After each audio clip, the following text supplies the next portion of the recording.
hence frustration. She told her father that his actions were unbelievable and reminded him that he had made a solemn promise to abandon his criminal behavior. Richard pleaded for understanding, describing the beauty and magnitude of his project.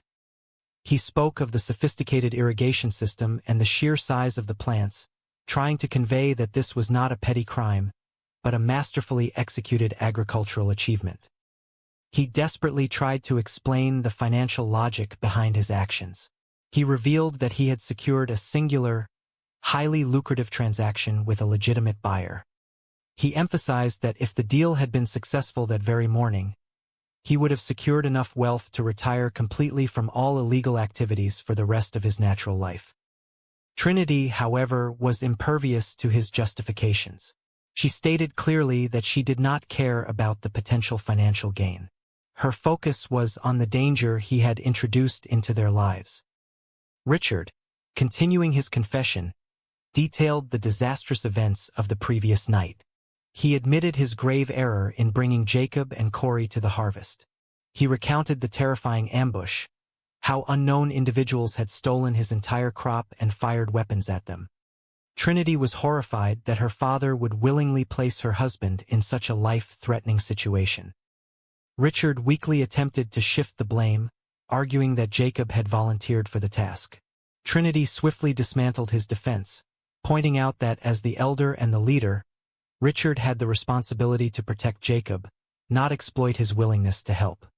She highlighted the absurdity of Richard blindly accepting Jacob's compliance, asking if Richard would allow Jacob to perform a ridiculous, harmful act simply because Jacob offered to do it. Julian, stepping in as the voice of reason, questioned Richard's fundamental motivation. He pointed out the sheer recklessness of the endeavor, emphasizing that without their intervention, Richard, Corey, and Jacob could have lost their lives in the woods. Richard, overwhelmed by grief and anger over his lost opportunity, declared his intention to track down the thieves and exact revenge. Trinity immediately forbade it, commanding him to let the issue go.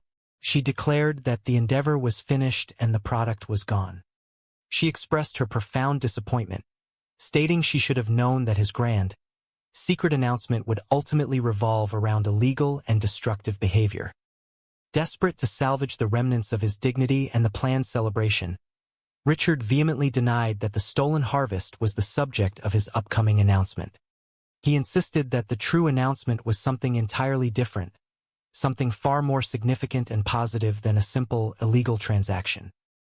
Trinity, skeptical but exhausted from the argument, asked if there was indeed still a major announcement and if he still required the massive quantity of beverages he had ordered from Bubbles. Richard confirmed eagerly, promising that the news he was preparing to share was monumentally important and would completely overshadow the failures of the morning. Julian, shaking his head in disbelief, warned Richard that his announcement needed to be truly spectacular, otherwise, his credibility would be permanently destroyed. Far away from the domestic disputes of the trailer park, in the sterile, imposing environment of the local correctional facility, James Leahy and Randy were preparing to re-enter society. As they walked toward the exit doors, James reflected on the ordeal they had endured. He expressed a deep hatred for the despicable nature of their incarceration. However, he found a profound silver lining in their suffering. He noted that although they were leaving the facility with absolutely no material possessions, forced to rebuild their lives from the very beginning, they at least possessed their freedom and, most importantly, they possessed each other. James looked at Randy with deep affection, referring to him as his beautiful companion. He believed that the time spent in confinement had strengthened their bond, bringing them closer than they had ever been before. He felt that their love and mutual reliance were stronger than ever.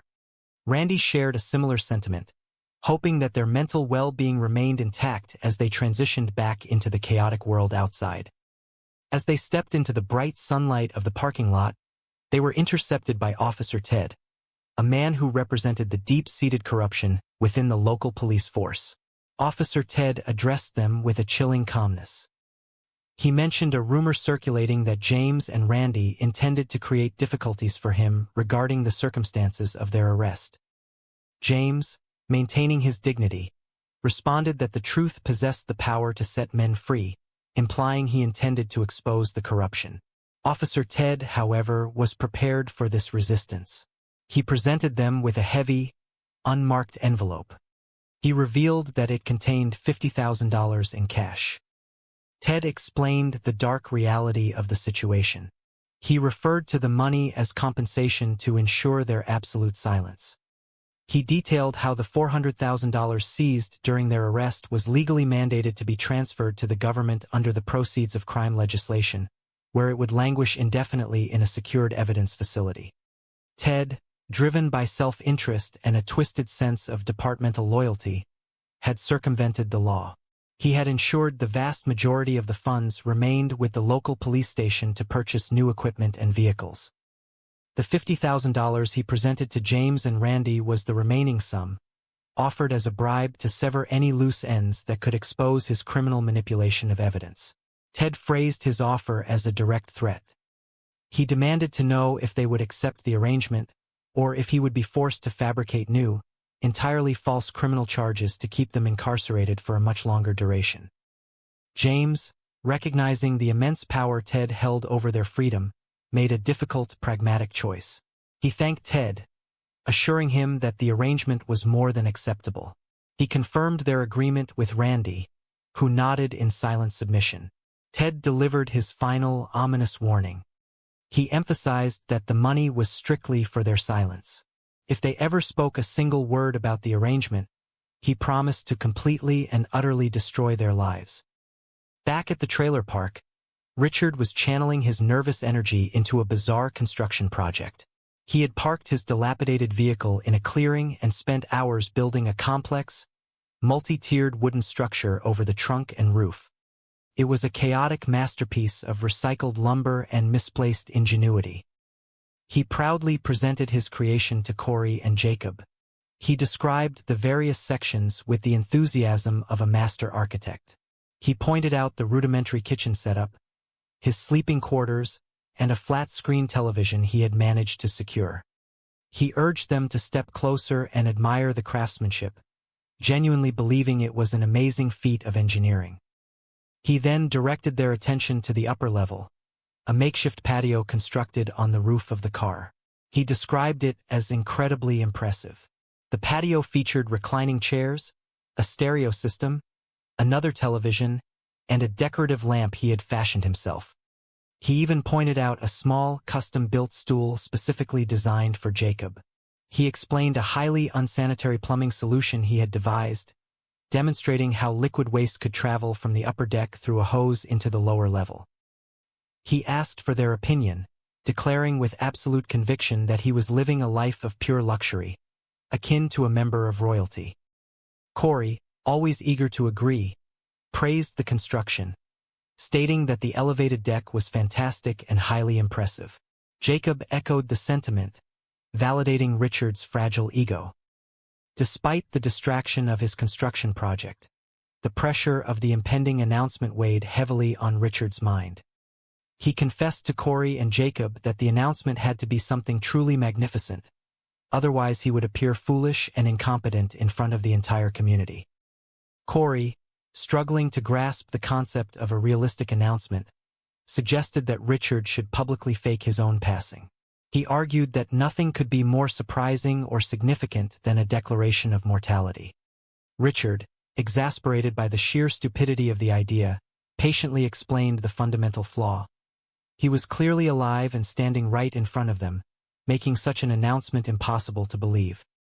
Jacob, attempting to offer a better solution, suggested that Richard announce a campaign to become the leader of the entire nation. He presented it as a brilliant, highly credible idea. Richard sarcastically agreed, noting the extreme improbability of him successfully running for the presidency of the country. Corey, trying to refine the concept, emphasized that the event needed a grand entrance. He suggested arriving in a massive piece of heavy machinery, like a construction vehicle. Richard's frustration grew. He questioned his own judgment in asking two individuals he considered to be completely incompetent